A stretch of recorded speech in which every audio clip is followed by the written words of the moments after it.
तो hello guys, तो कैसे हो आप लोग। आज हम लोग बात करने वाले हैं गंगापुत्र भीष्म vs सूर्यपुत्र कर्ण के बारे में।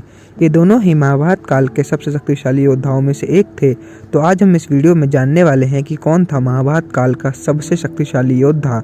तो चलिए ये वीडियो शुरू करते हैं। जय श्री राम। सबसे पहले इन दोनों के बारे में कुछ बातें जान लेते हैं। पहले बात कर लेते हैं महामहिम भीष्म के बारे में। तो महामहिम भीष्म माता गंगा के पुत्र थे और गुरु परशुराम के शिष्य थे। इनको इच्छा मृत्यु का वरदान था, जिससे इनकी इजाजत के बिना इनको कोई मार नहीं सकता था और जब तक ये खुद न चाहे ये मर नहीं सकते थे। अगली बात कर लेते हैं कर्ण के बारे में। तो कर्ण भगवान सूर्यदेव का पुत्र था और कर्ण भगवान परशुराम का प्रिय शिष्य था और इकलौता पूर्ण शिष्य भी था ये भगवान परशुराम का। कर्ण के पास दिव्य कवच और कुंडल थे जिनको भेदना असंभव था। इस कारण से कर्ण अजय और अमर था। तो चलिए इन दोनों का कंपैरिजन शुरू करते हैं। सबसे पहले बात कर लेते हैं इन दोनों के गुरुओं के मामले में और इन दोनों को किस किस ने अस्त्र शस्त्र दिए थे उसके बारे में। सबसे पहले बात कर लेते हैं भीष्म के बारे में। तो भीष्म के गुरु थे भगवान परशुराम।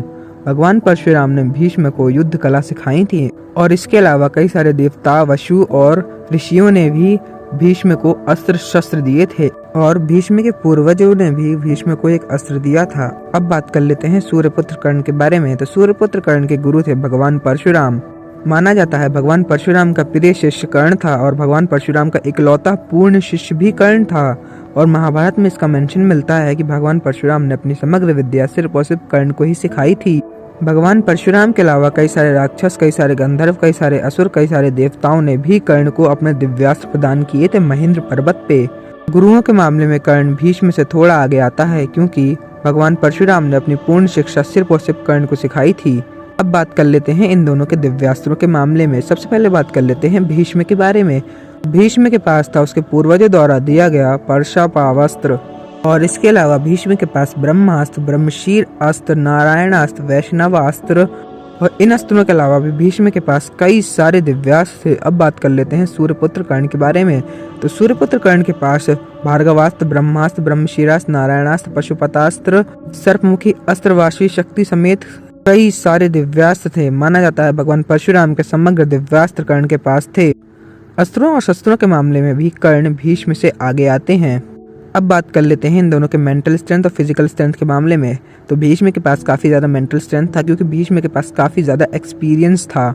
भीष्म की एज अपने आप में एक मिस्ट्री है। महाभारत में कहीं ये मेंशन मिलता है कि भीष्म की एज 149 ईयर्स थी और कहीं पे ये मेंशन मिलता है कि भीष्म की एज 250 साल की थी, लेकिन फिर भी भीष्म के पास बहुत ही ज़्यादा एक्सपीरियंस था।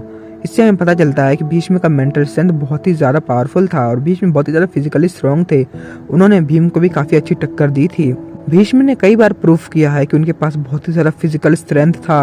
अब बात करते हैं सूर्यपुत्र कर्ण के बारे में। तो सूर्यपुत्र कर्ण के पास बहुत ही ज़्यादा मेंटल स्ट्रेंथ था।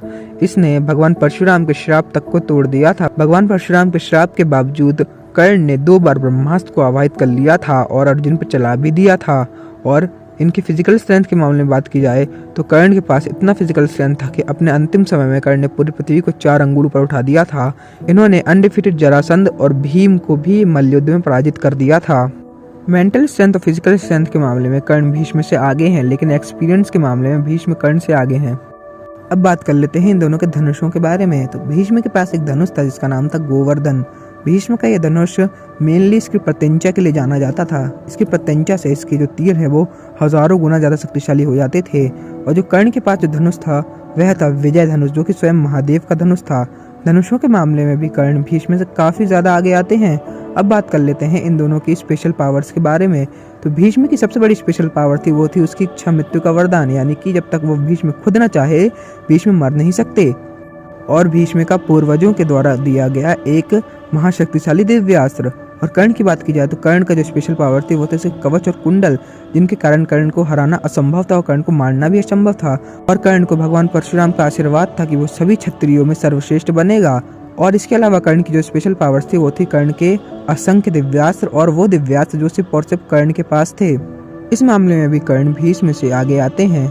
अब बात कर लेते हैं कि अगर इन दोनों का युद्ध होता तो क्या होता। तो अगर इन दोनों का युद्ध होता तो ये बहुत ही ज़्यादा विनाशकारी और बहुत ही ज़्यादा विध्वंसकारी युद्ध होता। लेकिन इन दोनों के युद्ध में जीतता कौन? तो इसका सिंपल सा आंसर ये है कि कर्ण बहुत ही इजीली भीष्म को परास्त कर देते, क्योंकि कर्ण के कवच कुंडलों के कारण भीष्म का कोई भी दिव्यास्त्र कर्ण पे कोई असर नहीं करता।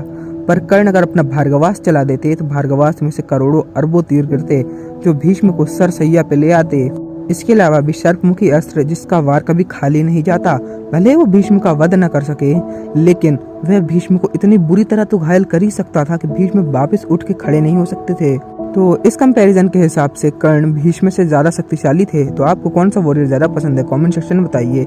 इस वीडियो को लाइक कर दीजिए, इस वीडियो को शेयर कर दीजिए। जय श्री कृष्णा, हर हर महादेव।